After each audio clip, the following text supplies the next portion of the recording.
Alice here, and welcome to my channel, and welcome to this 4-day reading vlog. So this weekend is May's round of the Final Book Support Group, so you're getting a weekday vlog from me. This will run Monday through Thursday, and I'm just going to quickly run you through the options of what I may read this week. So, priority-wise, to finish my Phase 10 TBR with books that I won't be reading this weekend, I would have The Scoop and Mad Ship. So, these would be kind of a priority this week. Oh, and Breakfast at the Honey Creek Cafe. I keep forgetting that because it's an ebook, so I really need to get to that one. I think those are all on my Phase 10 TBR. If not, this is a TBR knockout, so I definitely would like to get to this. So I've started Mad Ship. I started it last night, and I'm on page 38, so getting into this one and reacquainting myself with the characters and the world, because I read so much that since I didn't just finish book one, I kind of have to go, okay, right, that's this story. So excited to be diving into this one. Then I'm partway through How to Astronaut and Kingdom of the Wicked, so I would like to finish these. I have like an hour left at the speed I listen to of this audiobook, and I'm on page 142 of this, so I have like a little over 100 pages left of this. So I see no reason why I won't finish both of those. Then I have one more series to continue left, and that's Heart of the Sun Warrior by Su Lin Tan. I'm also planning on reading this for the prompt, well, the second bonus prompt for Desert-a-thon, because it's something about, like, forbidden romance. And in the Discord, they mentioned the first book, so I'm going to assume we see elements of that in the second book as well, because I know exactly what they're talking about in regards to the first book, so I'm assuming we're going to see that play out in the second book. I haven't even read the description of this, but this will be my book for that. So the third and final bonus prompt for Desert-a-thon is to read a book with a weapon on the cover. So I'm going to do Mad Ship, because I don't know if you can see, but this character here seems to have a spear, which would be a weapon. So I think that's going to count. So that'll cover my last two bonus prompts for Desert-a-thon. Then I have Mother Bruce and Stella Brings the Family. These are two picture books, and the reason I have these is because I read a story, I want to say, about a teacher in South Carolina who was doing a project for Mother's Day and chose to have these two books be part of the curriculum to read, for the idea of not everybody has a mother. So this little girl is apparently anxious about Mother's Day because she has two dads. And Bruce is a bear who becomes a mother figure to some goslings. And there was apparently a giant uproar about it, and I remember seeing a tweet where it literally said that they were challenged because these books were deemed to be anti-birth mom, anti-Christian, and pedophilia. And I'm looking at these going, say what now? So I decided that I was going to read them. And I've found this has become a common thing, that if I hear about a book getting banned or challenged or spoke down about for ridiculous reasons, it makes me want to read them more. So I'm going to check these out and see exactly how they're anti-birth mom, anti-Christian, and pedophilia. So those are on my list for this week. The only other books I have left that are not on my Final Book Support Group TBR that I could potentially pull from are The Bone Shard Daughter, which is part of the Howling Pack Book Club, and I think it was like March, and I've had it out of the library, and I would really like to get to it because it sounded extremely interesting, and I just haven't sat down and picked it up. And A Tempest at Sea, which is the latest book in the Lady Sherlock series. So if I have time, I will get to those. Otherwise, they may be the books I read at the end of the month for that 2-day vlog. The only other update I have is that I have officially decided to DNF Pleading for Mercy. I was going through my books, pulling them together. I saw this again and I went, I haven't picked it up. I haven't had any desire to pick it up. I wasn't enjoying the little bit that I read. It did not suck me in. So I'm just going to DNF it and spend my time focused on reading other books that I find more interesting. So yeah, that's where I'm at. We'll see how much of this pile I can get through in the next 4 days. Hopefully a good chunk of it. And yeah, I will hopefully check back in when I have finished something. I should be able to finish some relatively quickly because, like I said, I only have like 100 pages left in How to Astronaut and an hour left in Kingdom of the Wicked. So I will check back with you soon and let you know how I'm doing.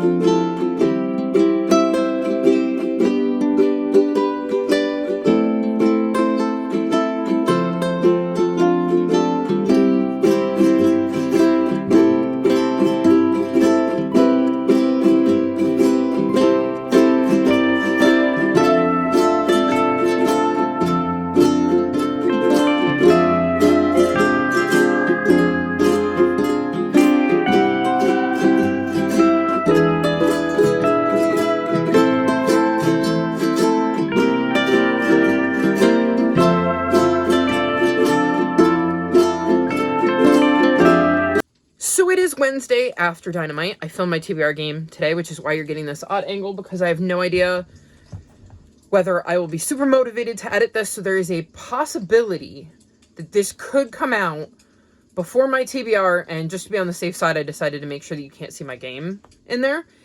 And I wanted to update you. So I will have at least checked in once during this video.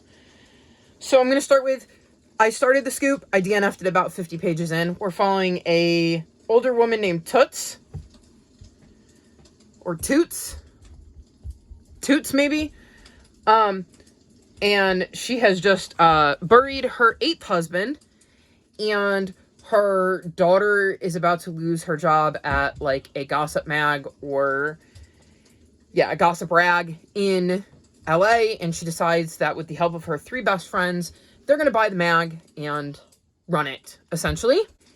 And I DNF this because literally when the friends show up, keep in mind, this is going to be slight spoilers for, like, the first 50 pages of the book, but one of them is overweight, and she talks about how, oh my god, her friend is waddling, and what have you been eating, and we're going to get you fixed up, and I'm going to take care of you, and you're going to, you know, be fixed. I can fix you.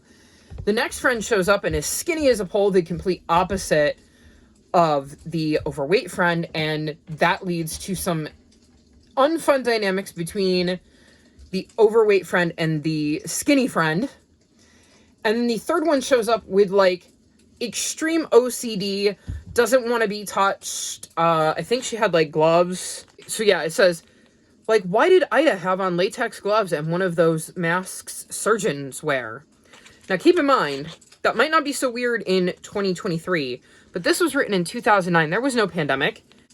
And she freaks out when Toots tries to hug her. She's gotten all this equipment, apparently, that she needs to, like, make the house clean. She mentioned some, like, wand or something to look for germs.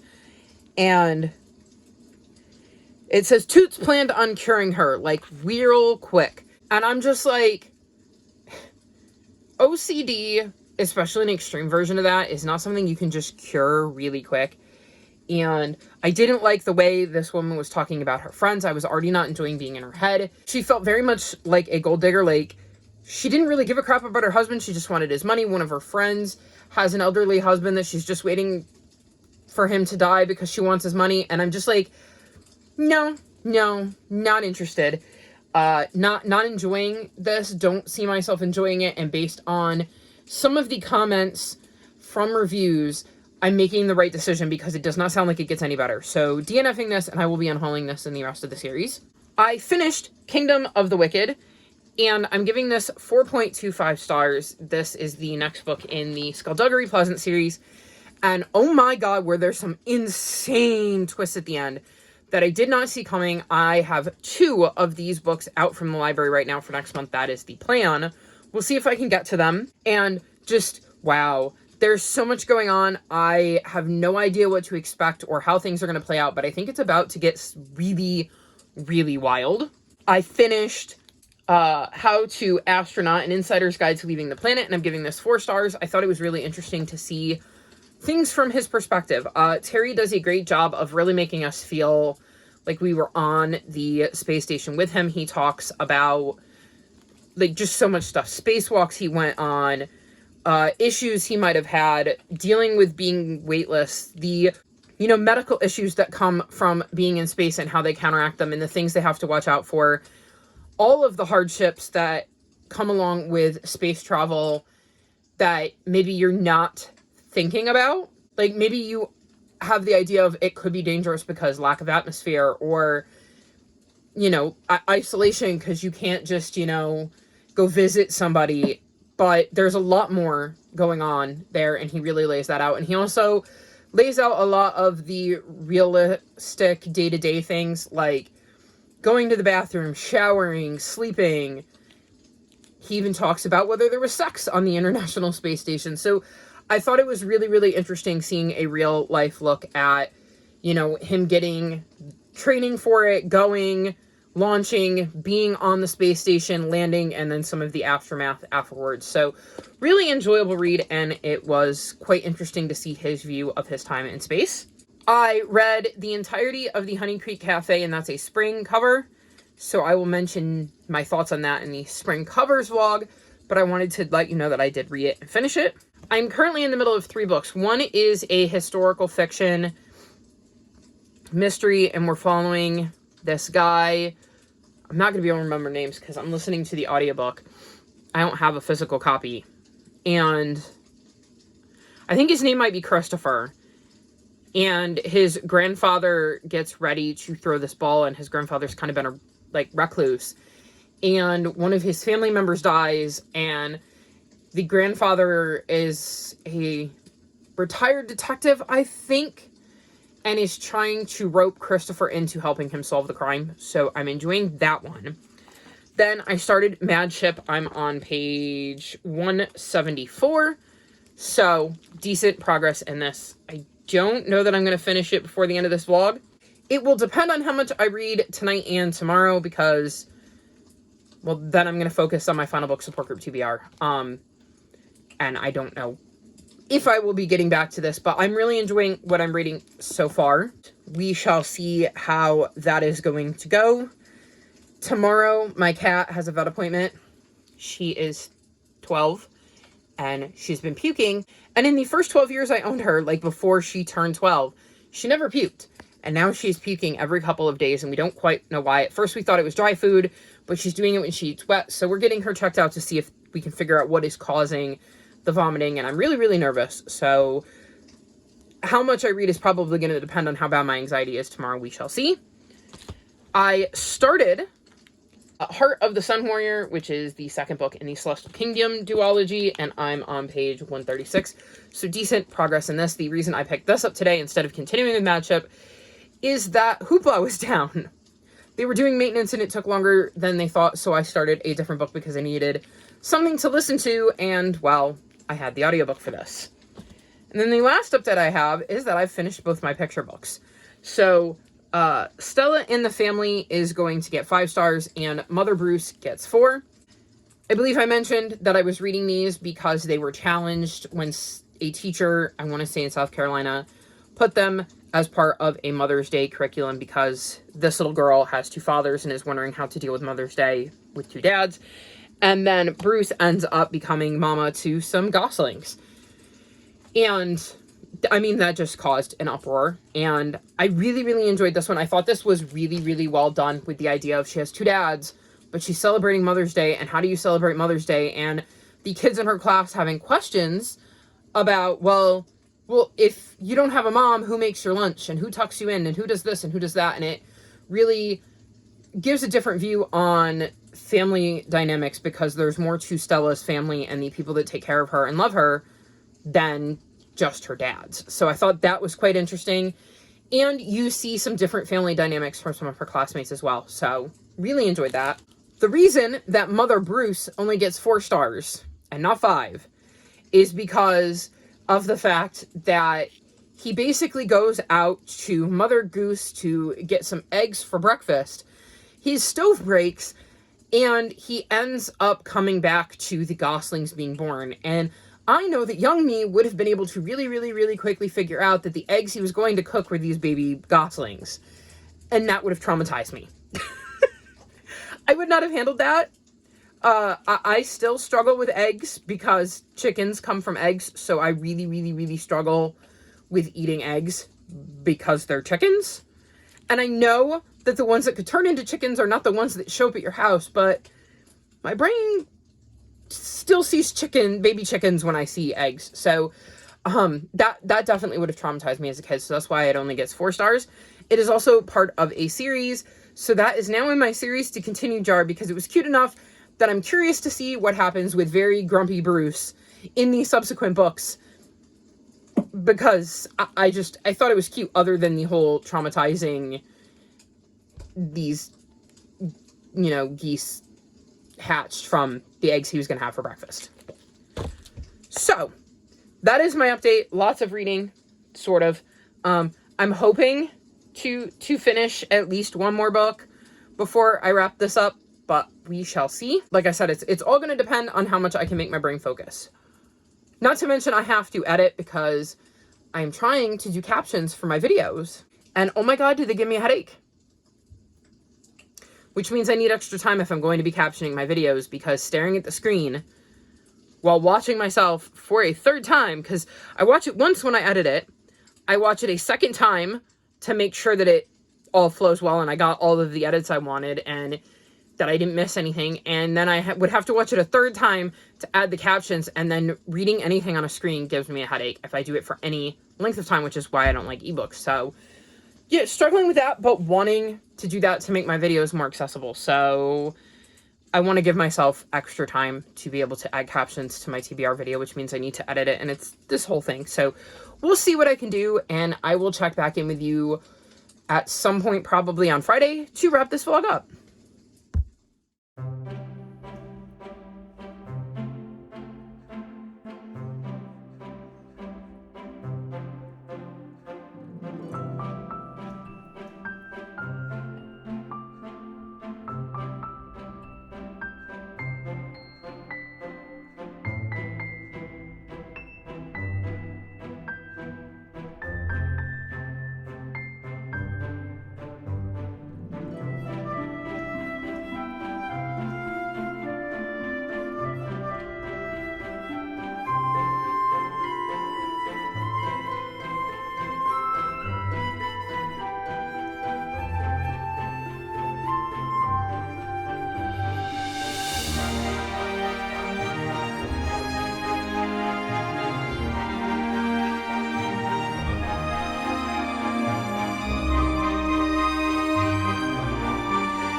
So it is Friday, which means it's time to wrap my weekday vlog up, because it is time to read all of the sequels.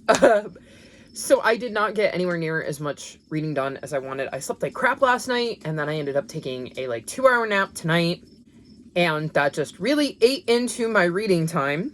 But I wanted to hop on and update you. So I read more of Mad Ship, and I'm on page 280. So we're getting there. I just really did not have any concentration. I will say, I have edited and uploaded my Phase 10 video, and I was like, oh, it's the 25th, so if I upload it today, and it takes 3 days, I'll still have plenty of time. Of course, when I give myself plenty of time, it uploads in less than an hour. I will never understand YouTube. So that is at least uploaded. I was just too tired to film today. I wanted to film, so yeah. We'll see. Maybe that'll be on the agenda for tomorrow. My main focus today was Monkey anyways. So the vet didn't end up doing a blood panel because she saw no reason to. Monkey has only lost 2 ounces since she was seen, I want to say, last December. So the vet isn't concerned. She really does just think that my cat is struggling to, and there's Cielo, digest the dry, and that is what's causing the puking. My mom was under the impression that, because we had been writing down the dates in May when my cat puked, and she was under the impression that all of those came before we switched. And I'm frustrated because if I had been there, I would have been like, no, these are all since we switched to keeping her away from the dry as much as we can, in the confines of the fact that we have, 13 other cats who are not exclusively eating wet food. So that was a little frustrating. It is one of the drawbacks to kind of not being able to go to the vet myself. It is exceptionally frustrating, but it is also, one of the realities. Hopefully it won't negatively affect my cat. The main thing is just trying to keep her out of the dry, which, like I said, is extremely hard when you have 13 other cats who are eating the dry. Like, we have bowls of dry out. We've been picking them up at night so that she can't get at them. However, during the day, they come out, and my cat is sneaky. So it's like one of those things that you could be doing dishes at the sink, and you could have looked at the dry 30 seconds ago, and then you go to wash something and you look back up and the cat is eating dry. Or you go to the bathroom and you come back into the room and the cat is eating dry. So I guess we're going to see how it goes, but it is very, very, very, very stressful. But the weight thing is good because that means at least if she is vomiting, she's not vomiting to the point where it's affecting her weight. Like, she's not dropped any weight. So I'm going to take that as a win. And yeah, I guess we'll see. But that affected my reading, so I didn't get much more done in this. But, oh well. I think it was a decent 4 days, I guess. Given that I was kind of focused on other stuff. And I am very excited for my final book support group TBR. And I'm also at the time of the month where it's like, I have these books on my TBR that I'm still excited for, but I've also built my TBR for the next month. And usually what happens is I get so excited for that TBR that the TBR I'm working on becomes less interesting. So we shall see how the last few days of May go. And yeah, I'm going to wrap this vlog up here. And me and Cielo are going to go read. So all of my social media is linked in the description below if you'd like to come chat with me. If you've made it this far in the video, leave me fingers crossed emojis in the hopes that everything is cool with Monkey. Like this video and subscribe to my channel, and I'll talk to you next time. Bye!